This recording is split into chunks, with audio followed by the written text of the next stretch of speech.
This is a challenge here in Japan, how to reach out to the hikikomori people that is in isolation. Someone need to let them know that they're not alone. God's moving the hearts of missionaries towards Japan this year, leading from the Lord to send all of their teams to Japan. In the heart of Japan, there are unseen lives, unspoken words, and unfamiliar people reaching out. This is the story of our mission, our language, and the isolated. Why mission in Oita?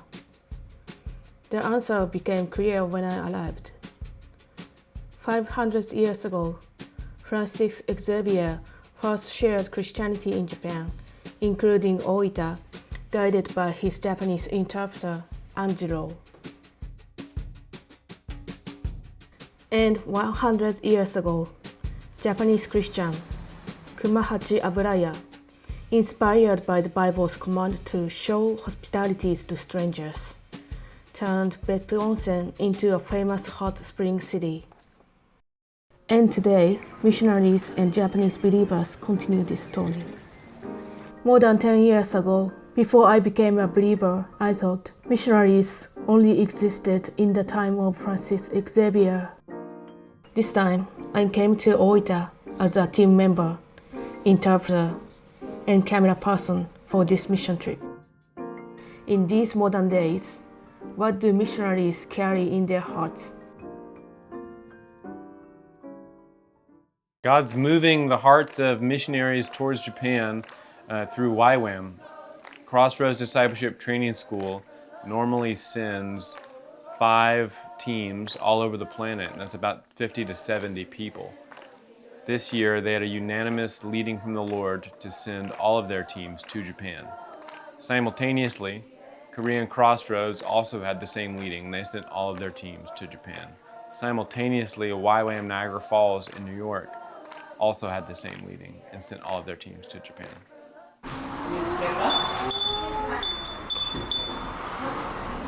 While I had lost my voice to a cold, my teammates eagerly used AI and smartphones to understand Japanese. But how accurate are these tools? 今日の礼拝は、マタイの福音書です。Oh, interesting. It works.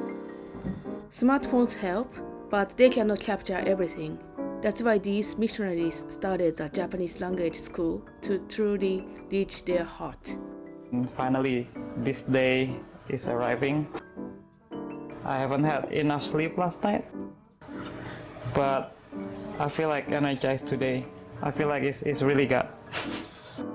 Yeah, it's really God that's the one that leading the school. So, What made my husband and me to want to start this school, it was really the heart of seeing Japan being reached by the gospel. So Japan is still one of the most unreached nations in the world.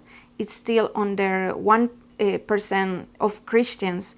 When I first came to Japan about 11 years ago, I really had the heart to share the gospel. I was very passionate about learning the language, and I saw other missionaries as well, really trying to learn and everything. But as time went by, I realized how difficult this was actually, because the language schools are quite expensive here in Japan. Many of the missionaries still struggling with their support. And also just the pressure of jumping right away into ministry from their churches, from their ministries.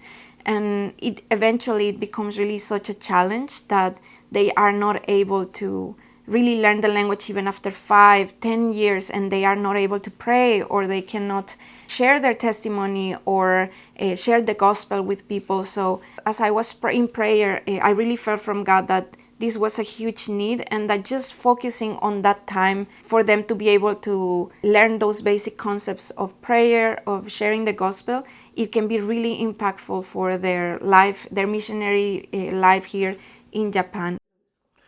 まず宣教師に日本語を教えている理由っていうのが、宣教師YWAMを通してクリスチャンになって救われて、そしてたくさんの人に歓迎されたり優しさっていうのを知って、もともと僕は英語を全く話せなかったんですけど、そこからクリスチャンになったり宣教師の人とたくさんコミュニケーションを取ったりすることによって英語を話すことができて、そして音楽が全くできなかったんですけど自分で習得することができて、今ではワーシップリーダーになったりさまざまなことに挑戦して神様に奉仕しています。In JFM, we teach students cultural learning in Japan, and one of it is about garbage. How in Japan to separate the garbage in different parts, and I think that is one of the best way to respect and honor the culture in Japan as well. Learning about the garbage is very important.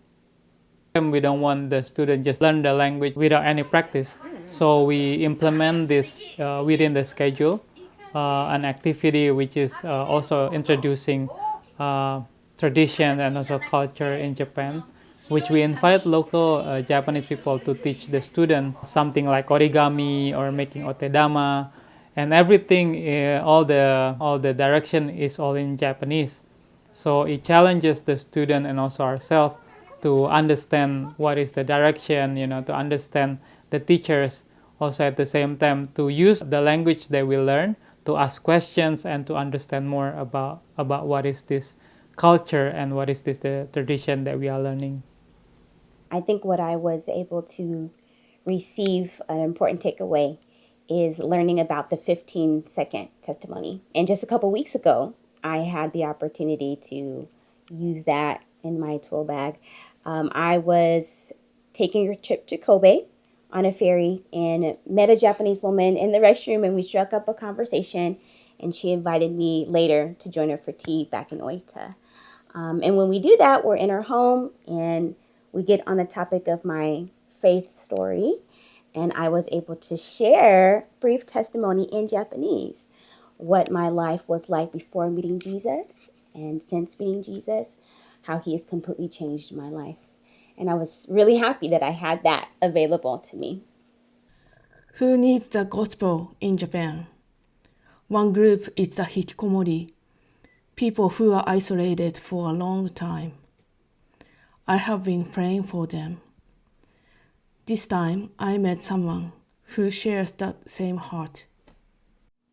This has been really something that God has strongly put into my husband and me as well, to reach out to the people who is in isolation, who is with fears or anxiety. Also people, especially elders, many of them are abandoned, are in situations of abandonment or loneliness. Many of them don't have anyone to talk to. Their families live in another city, many of them. This is really a strong calling that we have felt from God to focus in these communities, try to reach out to them.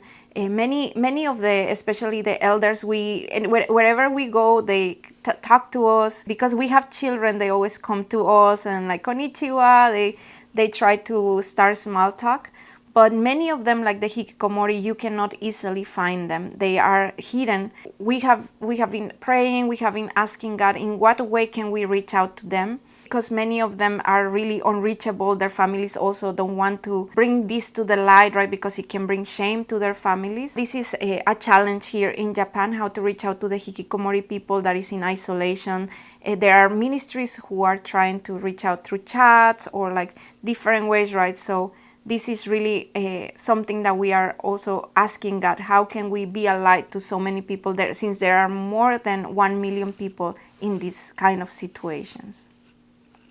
The time when I research more about Japan, I come up to this one documentary talking about the Okigahara forest. From then on, I realized that Japanese, they're very lonely. I think I researched a little bit more about the issue, like social issue, how in their community there is certain pressure that make people to shut down from the community and decided to run away or trying to find a way to not make mistakes. Like one of the issue that I see, I researched before as well, is about people decided to do suicide. Okigahara forest is known for suicide forest, and it's a bit ironic because it's located behind the Fuji mountain, which is like very touristy place. One of the, like, it really touches my heart that Someone need to reach out to these people. Someone need to let them know that they're not alone. Yeah, to really have conversation with them before they decide such a drastic decision as such as suicide as well. I think programs like JFM is really important for YWAM Japan from a member care perspective, because within member care, our main goal is to help our missionaries become healthy, resilient, and effective. And if our YWAM missionaries are struggling in the area of language, it's going to make it really hard for them to do that third one to be effective. And will probably have an impact on their resiliency and their sense of well-being while doing missions in Japan. So I feel programs like JFM is so foundational, I think, in the area of structured care to make sure that we are adequately equipping our missionaries so that they can fulfill their calling in God in Japan.